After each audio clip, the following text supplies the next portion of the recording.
Welcome back to another episode of Wide Open with Ashlyn Harris. I am so excited for this week. Alok, welcome to the podcast. It's so wonderful to have you. I find you so deeply insightful, creative. I mean, you're a fashion icon, clearly. Every room you walk into, you turn heads.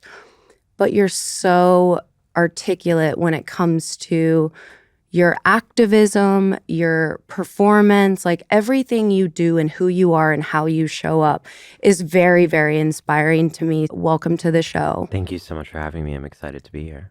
And there's so much to talk about. There's so much to unpack.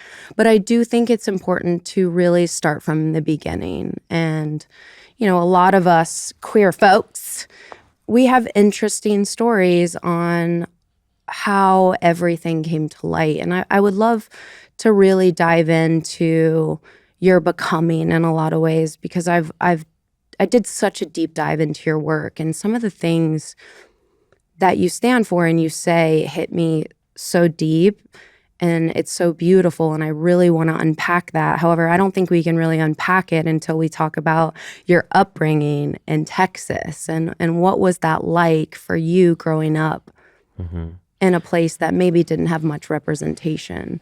I would say being Texan is my most exotic identity. Ooh. Every time I fly back home, it's like, am I entering a foreign country? It's just a totally different vibe than New York, you know? And I feel like being Texan is responsible for so many of the things I believe today. Because growing up where I didn't have the luxury of having many LGBTQ plus people around me. Mm-hmm. So it was the kind of place where if you knew one gay person, that's your community. And you just had to make that work. So we needed each other in this fundamental way. There was one gay bar in the periphery of our town, and I went there every single Friday after I turned 18. And I'd run into a substitute teacher from second grade, someone who I was cleaning the park with the other day. People would drive in from 2 or 3 hours. And that idea of a small town gay bar is still so central to who I am as a person today. We have to love each other. We have no other choice but to love each other. We might not have anything in common, but we have to be there for each other.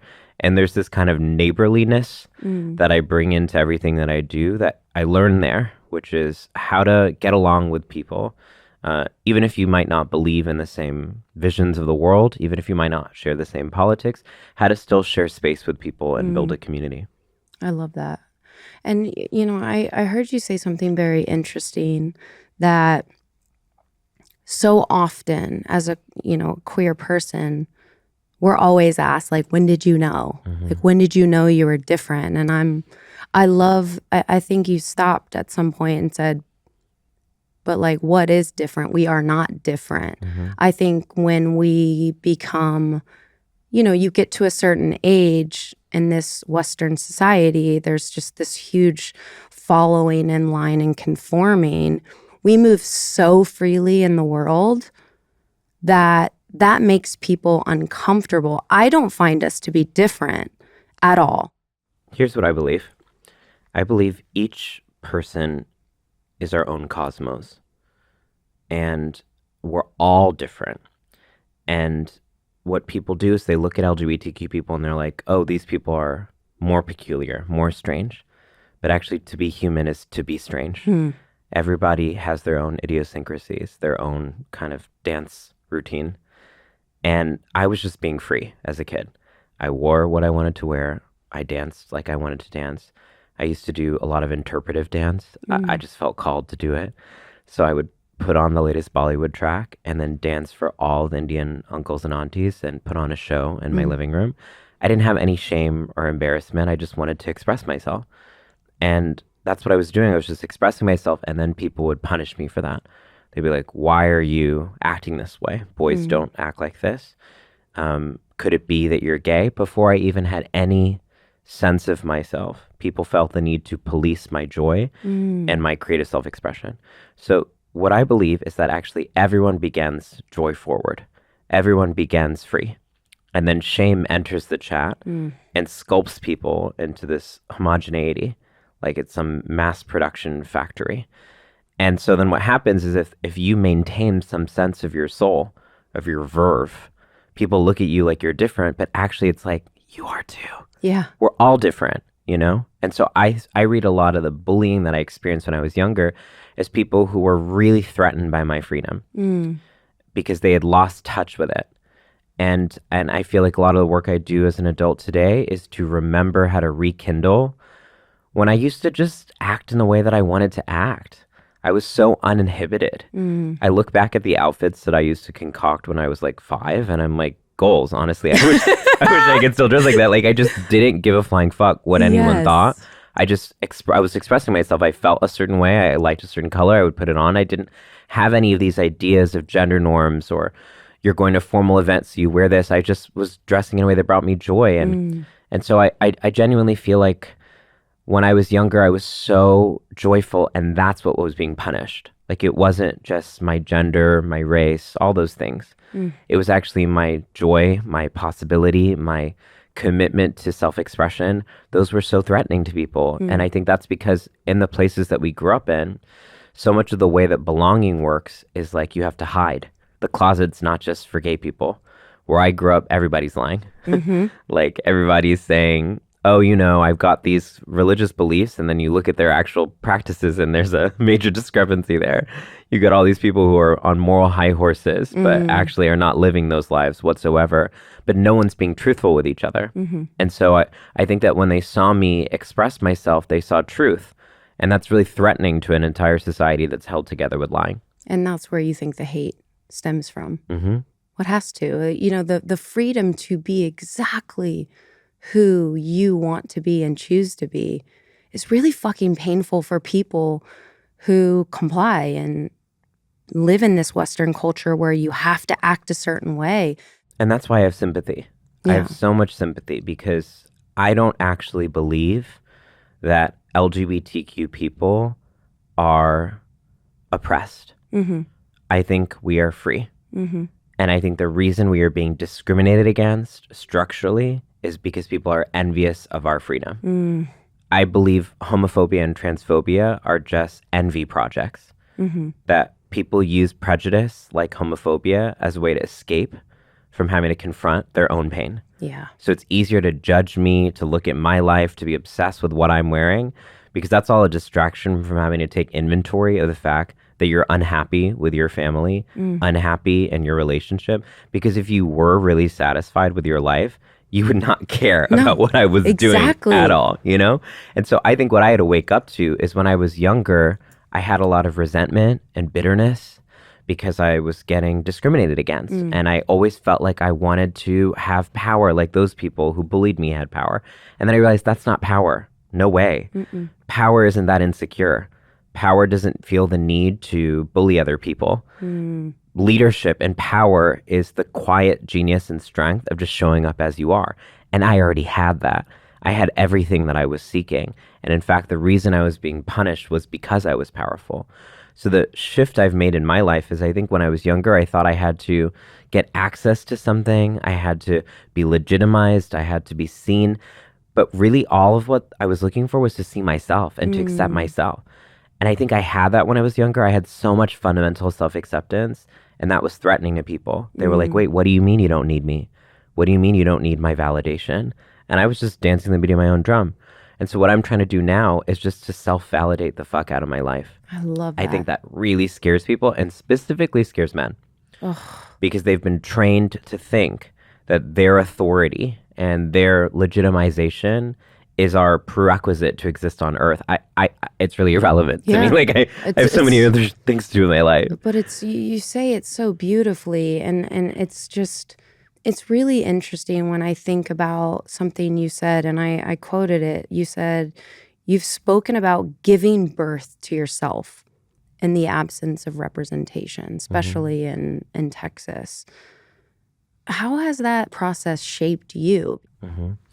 Well, my mom did a great job, but it wasn't enough. Like, my parents tried their best, and I'm so happy that they gave me this body in this form, but they were ill-equipped to raise me as a queer person because that was something I had to learn how to do myself. I had to learn how to practice self-respect in a world that was degrading me. I had to actually say, I choose this. For so long, I wanted to be straight. I wanted to be white. I wanted to be cis. I wanted to fit in. And then I got to a place where I was like, no, that's all loneliness. Actually, I want to be me.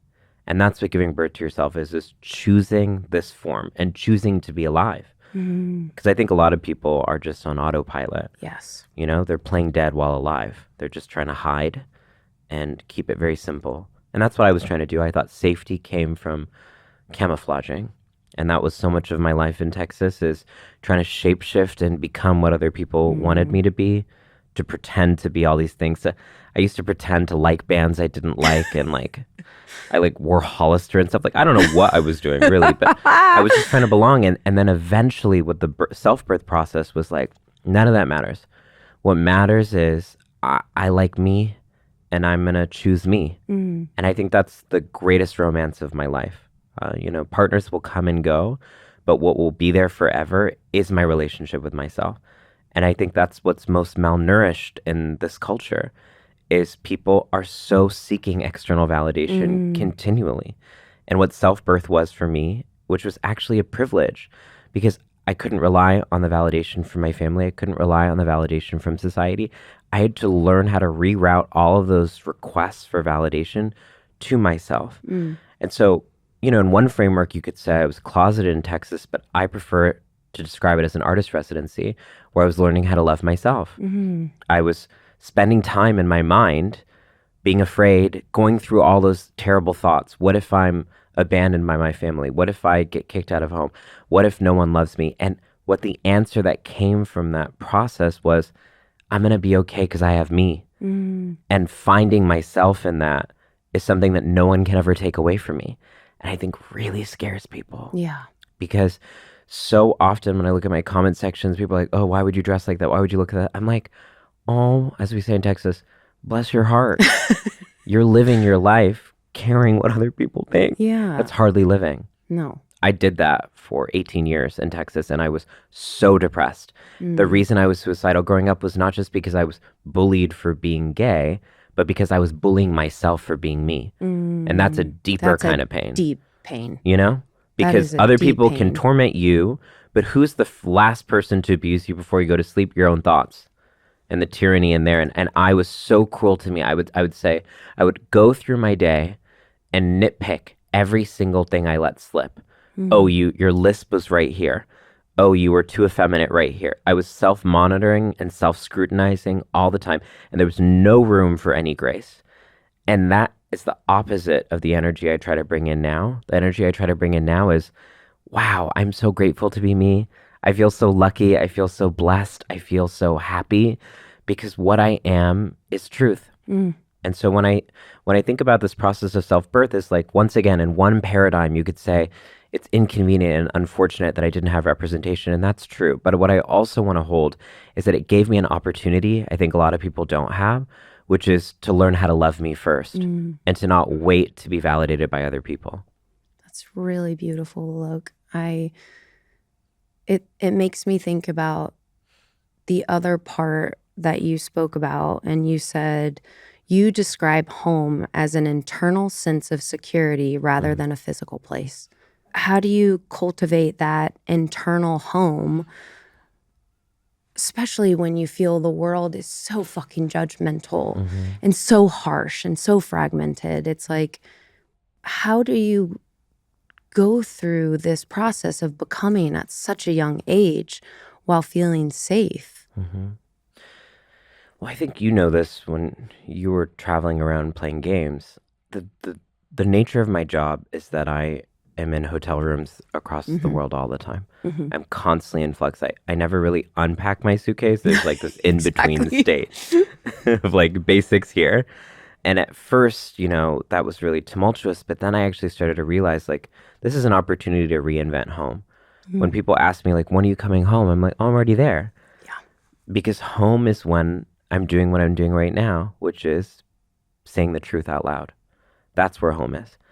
When I'm not home is when I'm shape-shifting. It's when I'm fawning. It's when I'm lying to myself. That's not being home. Home is truth. And when home is truth, I can bring that everywhere that I go. And I learned that from being on the road all the time. is I really had to learn how to build home out of leftovers in a fridge and out of new friends you just met one night. And you're like, okay, I guess you're my community. We're just together for the next 3 days. And I learned that the way that you build community and the way that you build home is by being vulnerable. Because the minute you even say things like, I'm missing people, then people will tell you about the people they're missing. And then you can become that thing for each other. And that's truth. And I think growing up in Texas, one of the things that I was really taught was that sharing pain is weakness. And the way to be strong is to be covert about your pain. And what I've had to learn as an adult is that actually the more honest and the more in touch I am with my pain and with my truth, the more community, home, and security that I experience. And I think also, like, I don't want to run the risk of like romanticizing, because what I went through was like brutal. Like, I wouldn't wish it on anyone. And I think it frustrates me that the only narratives that people have about people like me in popular culture is one of suffering, when in fact, alongside that suffering, we live extremely expansive lives. And I think it's like the inside out, outside out perspective. When you just look at queer life from the outside, you're like, oh, this is so sad. But when you're in this life and you've chosen this life and you look at your friends and you look at your lovers and you look at yourself and you're like, I'm so lucky. You know? I'm so lucky because for the first time, I'm not lying. And that authenticity is a sanctuary. It is the greatest gift. And so I guess what I'm trying to say is like, yes, it was difficult for me as a young trans kid of color in Texas, womp womp. And it taught me strategies that allow me to actualize heaven on earth. I'm having the absolute time of my life. I am so grateful and so gracious. Like, I'm even thinking about just meeting you our first time. The conversations we have are not surface because we all know, oh, we've been through a lot of pain. A lot of people have invalidated us. We carry battle scars. And so we begin from that place, which is the truthful place. And so when I meet other queer people, we're not beginning at this shallow. We're like beginning at 2.0, 3.0, 4.0. And so the types of relationships and conversations we have are so enriching and powerful. And I think that's what I wish I could have communicated to my younger self is like, you're getting a lot of negative PR that like, if you be yourself, you're going to lose everyone and lose everything. But I'm here to let you know, actually, you're going to get rid of that stagnant energy to create space for the people you've needed to meet your entire life. And I will say that because we met, you know, in Europe doing like a activism queer type of summit education. And you felt like, you know, when you talk about home and safety, you felt like that to me. And I remember we sat at dinner next to each other and we were so close. And you were so cold and I took my coat off and I gave it to you. And you were so surprised by it and you were like, oh my God, that's just so sweet. And I just really felt that sense of safety with you. And that boils down to community. Like, it is such a beautiful thing.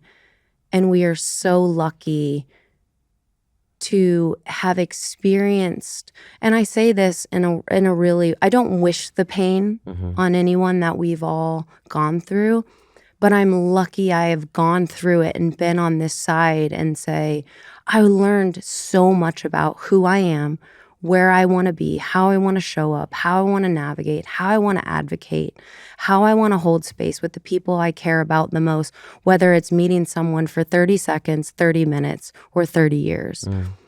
And there's just something so special about that type of community. And, you know, this is going to be aired during Pride.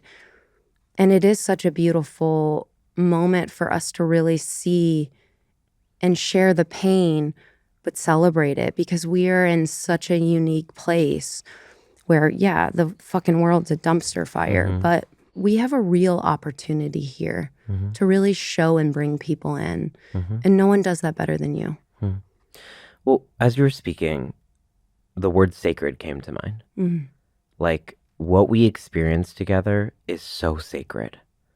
We've known the opposite of sacredness. We have been baptized by people spitting us on the street. We have had people judge everything about us. We have felt jealousy and close us. And the opposite of that is a kind of openness, expansiveness, curiosity. That's what I experience when I'm around other queer people. And it's ironic because growing up in Texas, so many people were trying to evangelize me. This idea that you've got to die in order to experience what is sacred. And what I found in queer life is heaven on earth. I think being queer is heaven practice. Actually making every conversation powerful and anointed is seeing the sacredness in one another and finding the godliness. And so many things we've been taught are disgusting and awful and taught to judge. There's something so powerful when you look at the parts of yourself and the parts of other people you've been taught to judge as retrograde and wrong and say, oh, this is godly. And once you accept that godliness, it brings me so much hope. So yeah, there's so much wrong in the world, but I want us to be as fluent in what's wrong in the world as how right we are. And I want us to develop the language to actually articulate how precious we are to one another, you know? In one story, I could say, like, oh, we just met, we had a night together. But in another, what I could say is, you brought me hope in a desolate world. And that gesture, that small gesture of keeping me warm, made me feel like, oh, there are people in the world who have my back in a really felt way. And we have to start articulating that. Because the way that despair works is it becomes an author of our life story. We begin to filter everything through this prism of calamity. Things are all falling apart. And things are bad. And alongside the things falling apart, we have the capacity to be even kinder to each other, even more gentle to each other, even offering more grace, more community, more extension of arms. And what that's actually going to do is buffer us. And I guess I've been feeling called in this moment as things get more serious to get more silly and to get more kind. Because those are two things that I can control. I can't really control whatever is going on over there. But I can control, can I come to every interaction with the kindest version of myself to leave people with proof that hope exists. And we need that now more than ever. Because, you know, the interesting part is, for me at least, what I've experienced through one of the hardest seasons of my life was going through, you know, a divorce. It became public. Starting a relationship with Sophia that became even more public. You know, the interesting part is the people that punched me the most were people in our community, which I found so much hate come my way from my own people who I thought would hold me in a way and see me in a way to say, it's okay.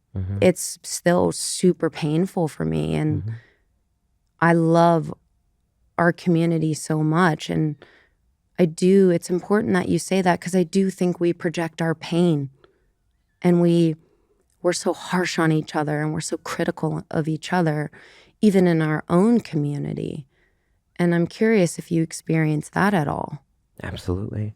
What I've really had to learn, I've been through similar trials by fire where I thought, oh, because we shared this identity and had this shared experience, we would, of course, be soft to each other. But it's actually the inverse. I think what happens for a lot of people is the versions of love that they've been taught are, I'm going to bully you so to protect you. Like I remember when I was younger, my grandparents would say to me sometimes, like, okay, you just need to act and dress like this to stay safe. But they didn't realize that them doing that was actually me bullying me.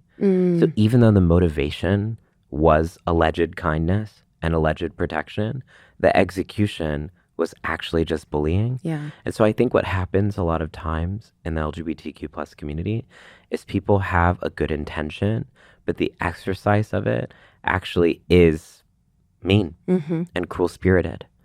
So what we have to actually do is we have to go the next level, which is to say, because I've been discriminated against, because I've been shown such malevolence, I am at risk for doing the same thing to other people around me. And I'm going to heal so that I can interrupt that cycle of trauma. I have had meanness in me. I have had judgment in me. I have been cruel. I have condemned. I have looked at other people and said, I am better. And I realize all that came from my lack of self-acceptance. all that came from my insecurity. All that came because I was trying to run away from my own problems. And so when I experience that vitriol, I have grace because I'm like, I've been there. Yep. It's so much easier to dwell in me than it is to look at yourself. And I've been there. unpack that. But also, this is not my responsibility. That part. And to say what I'm responsible for is living the most truthful version of my life and not having to shapeshift to please other Yes, people. Exactly. And I think once again, it's like the transition from the kind of trauma we grow up with and the places we grew up with to creating this new world is not going to be seamless. We're going to come with a lot of that toxicity. One of the things that I was taught in my family is the way that you belong to a unit is you shame each other. You shame each other into control and into shape. I don't know if you experience this on a team, but so many team formations are often brought together through shame. When I actually think the way that we bring a true team together is through vulnerability, through sharing, like Yes. a different way. So what I'm always trying to ask myself is like, okay, I was taught belonging came from exile, defining who's on the inside, who's on the outside, creating an other. That's not true belonging. True belonging is a place where each person can come with their fullest version of themselves. And that is something you live every day. And I want to hit on that because, I mean, the way you dress, I'm so inspired by your creativity and by, like, you are so put together. I'm like, I love it. Like, I want to know, because you push up against this, you talk about it, the gender binary through fashion and performance. How have you really, where did that come from to really push up against what beauty looks like in this Western culture? To be honest, like, I'm just being myself. You know, there's a lot of like fancy words you could describe to do what I'm doing, but it's very simple. I just kind of wake up and I'm like, what makes me feel pretty? What makes me feel good? And then I get dressed and I look like what makes me feel good. And people have issues with that, I guess, because they feel bad. I feel bad for them. Yeah. But that has really nothing to do with me. Yeah. Because my body belongs to me. So I think once I began to realize that this is mine, then other people's appraisal of that, it's irrelevant to me. But I just genuinely, I think people kind of forgot that like they don't own me. People are constantly trying to pretend like they own me. They own me. There's these politicians you might have heard of them. They like keep on trying to pass laws. Awkward. And there's these like, you know, basic trolls online just telling me to change. I'm just stupefied because I'm like, y'all really think that you own me? Like, no, you don't. Yeah. That's so ridiculous. So what they think is ridiculous is what I look like, but what's actually ridiculous is the fiction that they think that they own me. They don't. This is 2025. I belong to myself. Exactly. So once you realize that, you have no choice but to be free because you belong to you. And I just genuinely think autonomy is so scary to people because they've been taught, oh, no, I have to look like this for other people. I don't dress for other people. I don't. So people are always like, get a stylist. You look ridiculous. Please. Level up. And I'm literally like, why? I'm happy. I'm going to always wear what I always want to wear because I'm not playing pretend. So some people might not like what I'm wearing. That's cool. I don't care.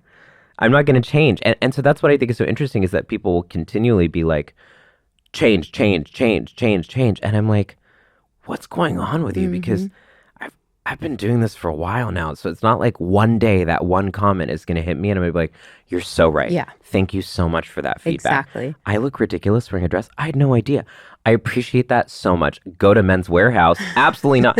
Men's Warehouse, if you're listening, we can fix men's fashion together. We really can. So it's wild to me because I just really want to show how farcical and ridiculous it is that we judge and comment on other people's appearance to begin with.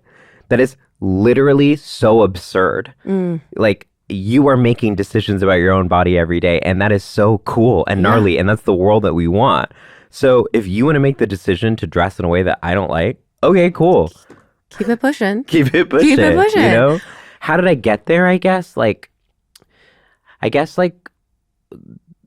found my purpose on earth. Oh. You know? And to find my purpose on earth, I started writing.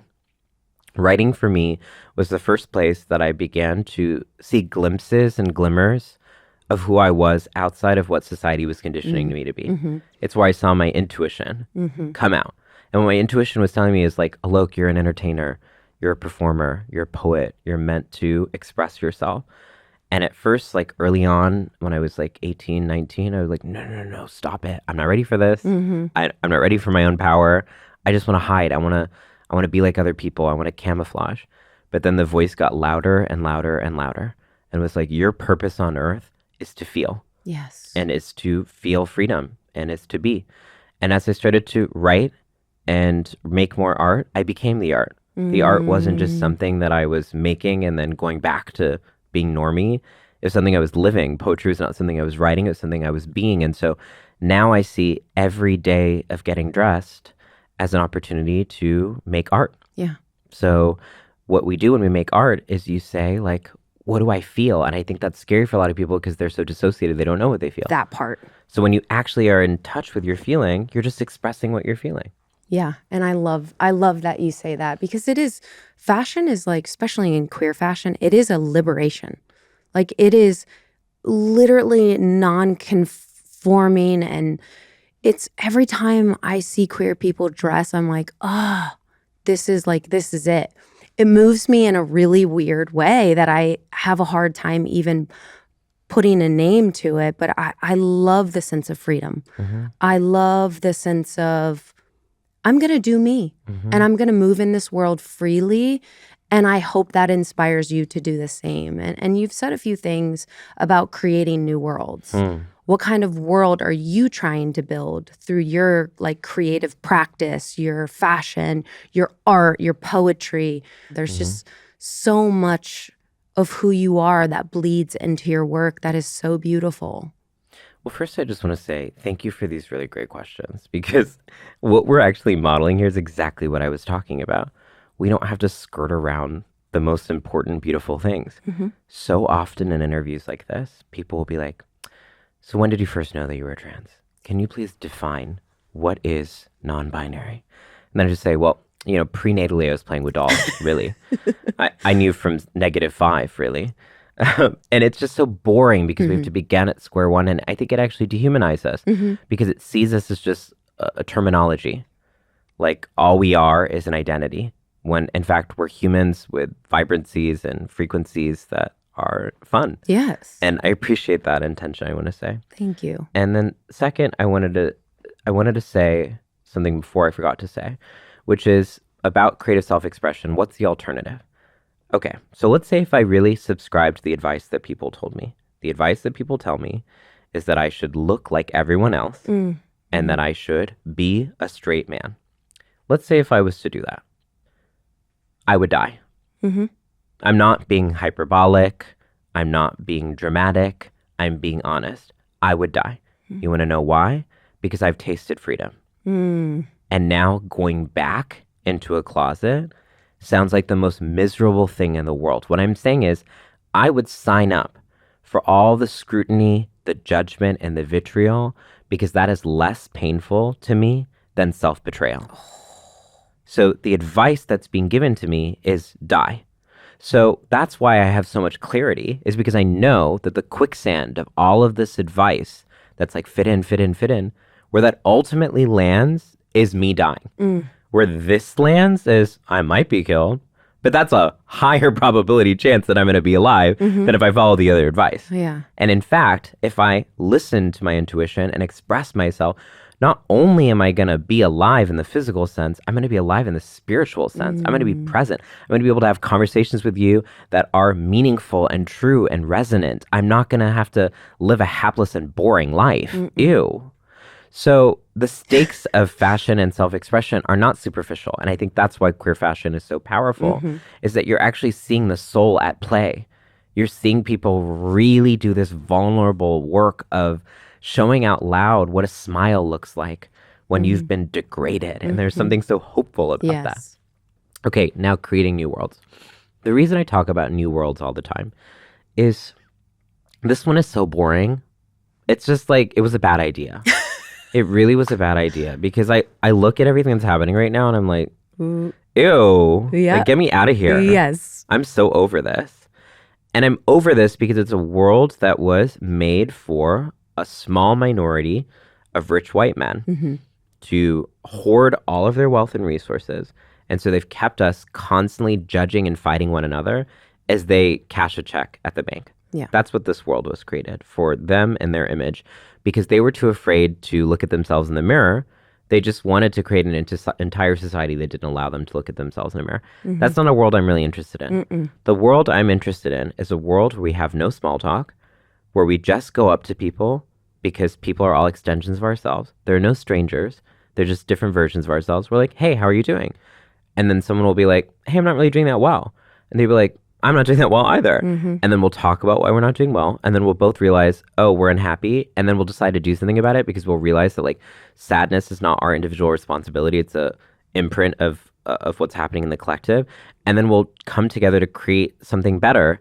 And then we'll try to end loneliness. Like that's the kind of world that I want, is a world in which there are no strangers, a world in which there's no loneliness.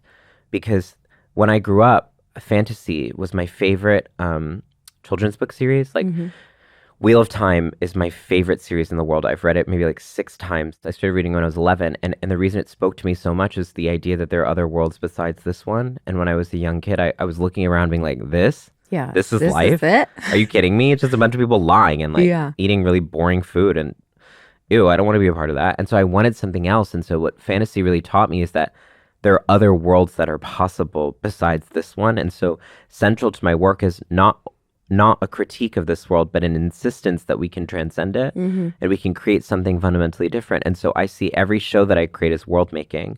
And this tour that I'm doing during Pride, I'm going to a lot of places where people are like, what are you doing in Jacksonville, Florida? Why are you going to Tampa? Come on, you're doing Kansas City. And I'm literally saying to them, that's exactly the kind of thinking that we need to stop. Because this world is possible everywhere. Yes. Just like home is possible everywhere. It's possible when people come together and decide to be and do something different. And that's happening everywhere. And so the reason I love being a performer is because in each of these places, I get to world make with other people. Yes. And the show that's being created is not just me performing from the audience, it's all of us showing up and creating humor that allows us to stand up in a world that degrades us. It's not just jokes for escapism. It's a survival strategy of I'm going to fight for my joy amidst all of this despair. The world I want is where joy is not a luxury. It's our birthright. I genuinely believe that joy is our birthright. I didn't believe that for a long time, and I believe it now. And the way that I've come to believe that is by touring in places. You know, I was in Uganda in 2018. We put together one of the first trans prides in Kampala. And so many people in my life were like, Alok, what are you doing in Uganda? That's one of the most unsafe places in the world for queer people. And I said, okay, there are queer people there, so I'm going to go. Yeah. And we had one of the funnest nights of my life. Genuinely, I look back at those photos and I'm like, will I ever have this much fun again? It was so much fun because we understood the stakes of what it meant to be together. And we understood that this was so precious and so meaningful and so magnificent. We were lapping up every single second of it. And we created a different world that night. And so how can I feel despair when I can look back at my journal and see all of these nights where we took impossible conditions and we created beauty? And that's how I'm getting through these times. I'm not trying to... There's a lot of horrible things. There's a lot of really bad, vile things. And I believe in us so hard to not just get through this, but to continue to level up. Yes. But the way that we have to do it is we have to say, what is non-negotiable? And what is non-negotiable for me is joy. And to your point earlier, I feel often very judged for that. I feel like the only way that you're allowed to show up is by performing misery, is by saying, oh, you know, it's just so horrible. It's so horrible. And I'm sitting here like, if I did that my entire life, why would I want to be here? I'll just be out of here, you know? Well, the reason I'm still here is because I want to have fun. Yes. And fun is a non-negotiable for me. And first off, I want you to be my life coach. You're younger than me, but honestly, your wisdom and your insight are so infectious. Thank you. I have to ask this question because you emphasize so much about emotional honesty and vulnerability, which I love.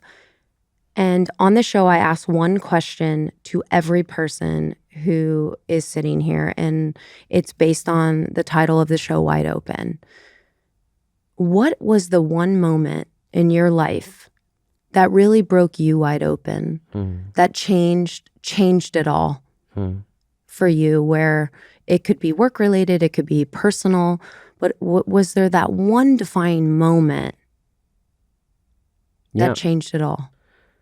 I would say when I was a teenager and I had my first suicide attempt and I lived and I decided to live. That was a huge moment for me because I really started to ask myself, what is it going to take for me to still want to live on this planet? And what it's going to take, I don't know yet. I don't know what I like. I don't know who I am. And so I committed myself to living that question, and I am the answer. Here I am at 33, the answer to my suicidal ideation when I was 18. And how cool is that? I didn't know what I needed, but I found what I needed. And the way that I found it was being honest and vulnerable and saying, I want to die, ... So what's going to make me want to live? And I got curious about what's going to make me want to live. And that was my compass for so many years in my life. Does this situation make me want to live or die? Does this situation make me want to live or die? And then I started to filter out certain people, certain dynamics, certain experiences brought me back to a dark place. Other things brought me to an expansive, liberatory space.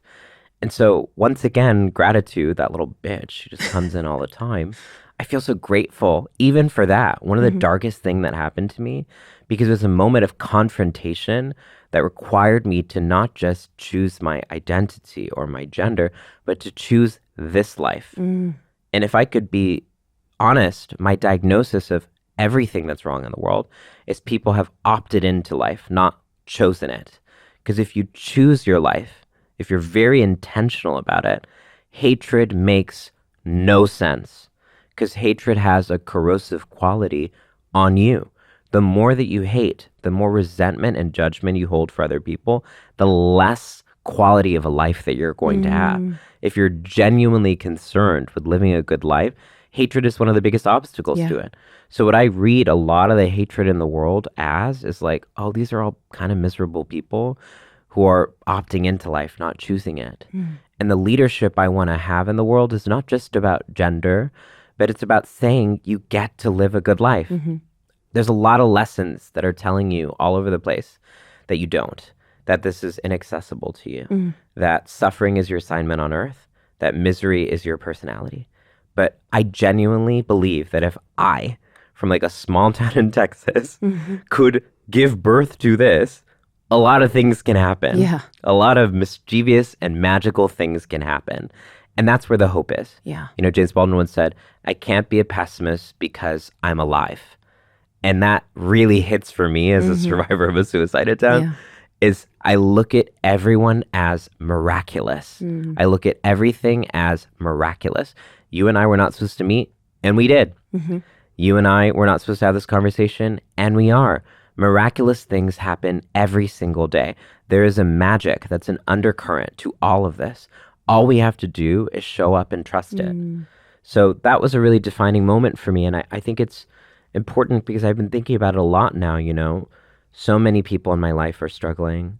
There's so much despair. And in some ways, it feels like we've been time traveled back to the early aughts. Like I'm like, am I back in College Station, Texas? Is it 2006? What is going on? I thought we were making progress. And so I think a lot of us are being triggered back into past versions of ourselves that felt like there was despair. But what I feel really called in this moment to say is that this is a beautiful invitation and opening for those of us who want to do something different, to say, no, not today. I'm not going to give up my joy today. So ask yourself, what are practices I can put into place today to preserve my joy? And how can I challenge a culture that sees my joy as a luxury? It's not, it's a necessity. It's beautiful. You are magic, honestly. And thank you for sharing that and feeling safe enough to share that with me. With this knowing and becoming, what would you whisper to your younger self as this person who stands here at 33, who has gone through so much, and you see the world so beautifully and so colorful, and you live your truth, what would you whisper to that young kid being here today and what you've learned? I would say the best is yet to come. Mm. The way that fear authors our lives is we look at the forbidden terrain of the unknown and we say, it's just going to be collapse. It's just going to be scary. But in my life, the unknown has actually given birth to some of the best experiences of my life. So rather than looking at an unknown future and being like, it's all going to be headed to the worst, what if we were to look at an unknown future and be like, this might be the time of my life? Yeah. And I wanted to ask you a question because I think that this is another conversation we've had in the past, is the spirituality of being an athlete. Because there's so much pressure, so many stakes. And similarly with my job, when I'm coming on stage, if I'm like, oh, I have to really do a good job, I always do a bad job. Like I always inevitably, if I'm like, oh, there are very important people in the crowd tonight, I have to be really funny and really on. Then I'm so in my head that I'm not able to be present. So what I found as a performer I have to do is to surrender to a greater unknown and be a vessel to it. I feel like I see that in so many athletes. Is like part of the preparation is not just physical, it's psychological. And I think that there's a way in which athletes and artists are uniquely positioned in this time to actually teach the world a method that we know, which is there's a lot of high stakes, but the more that you're concerned with the high stakes, the less you're going to be able to show up. Correct. It might sound counterintuitive, but you have to calm yourself in order to proceed. That part. I worked with a ton of sports psychologists. I worked on breathing experts, because when we do get worked up and we kind of take on that pressure, it changes the way we move, it changes the way we breathe, which changes our decision-making execution, right? So for me, it's really, there was this incredible sports psychologist, Colleen Hacker, who very early on in my career said, learn your ideal performance zone, your IPZ. The way I move in preparation for, because I'm an entertainer, you know, we're all just entertaining. I'm not curing cancer. You hold a lot more weight to influence people rather than me playing a sport, kicking a ball around. So I always told myself, if you make a mistake, have short-term memory. I think that's the best performers and the best athletes in the world have short-term memory, because if you make one mistake and you carry it through your performance, it's a fucking nightmare, right? We keep making bad mistakes. You know, I always just sat in this performance mode where I didn't take myself so seriously. And you're right, we were a vessel for others, people. Like I'm the entertainment. I'm here to bring joy. And I'm here, my mentality was, I swear on my life, I would look at the clock and it would be, you know, there's 2 halves in soccer, and I'd be like, 45 minutes. I want it to be over. It was the weirdest thing, because my biggest breakthrough was the interaction after the game with the people I waited for, who waited for me to sign autographs and have intimate moments of real connection and storytelling. And I felt like that was the real breakthrough. I mean, it's just so pertinent to what we're going through right now. I think we need athletes right now because we're up against a really difficult game and there's a really strong opposition. Yes. And we need to get in formation as a team. And I'm a poet, so I do this really dangerous thing of dabbling in metaphors around subjects I really have no expertise about, but I feel called to them. And I really feel like sports right now is like a really great metaphor for what we need. Yeah. That sports psychology is another way to describe like how to show up right now. Yes. Because I think a lot of people are being psyched out, and then it's going to be a self-fulfilling prophecy because they're coming in with nervousness. They're coming in with skittishness. They're not offering themselves grace. They are really being self-debasing and self-abusing. And what we actually need right now is a different way of showing up and showing up for each other. So I'm going to ask, this is so camp. I'm going to ask you another sports question. Yeah. Like when you see a teammate faltering on the field and you can sense, oh, this person is not doing well right now. How do you show up with a strength that allows the other person to know that they're held by you and they can trust you in that interaction? That's a great question. And there's 11 players on the field, and we are not always going to have a perfect day. I think the benefit of what we do is how do you become an asset even on your off days? How do you show up in the moments where you're not at your best? Because that is life.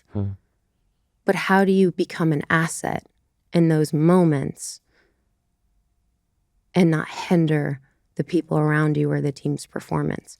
That's where the breakthrough lies. And again, that applies to life. Yeah. Life is fucking hard right now for us. It's really toxic. But we choose joy. How do we show up for each other?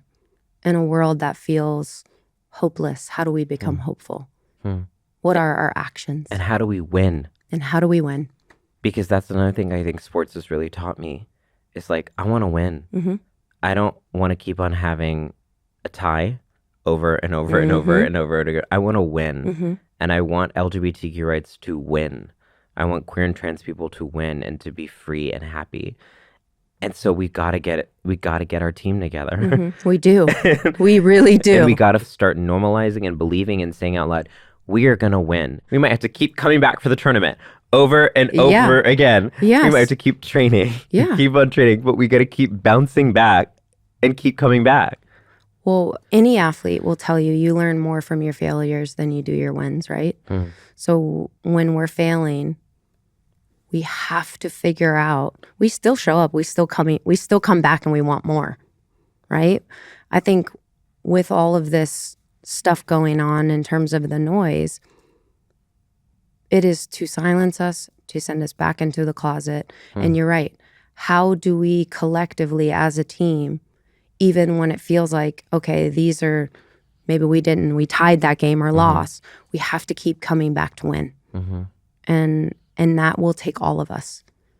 And I appreciate you showing up constantly to advocate for your truth and your joy. Alok, you are an incredible human. That is such a light. You are an absolute unicorn in every sense of the word. You are magic. And I want everyone to come out and see you perform because you are a light in this world and you are meant to be here in this moment to guide us. You know, during Pride Month, I want us to feel this sense of joy you talk about.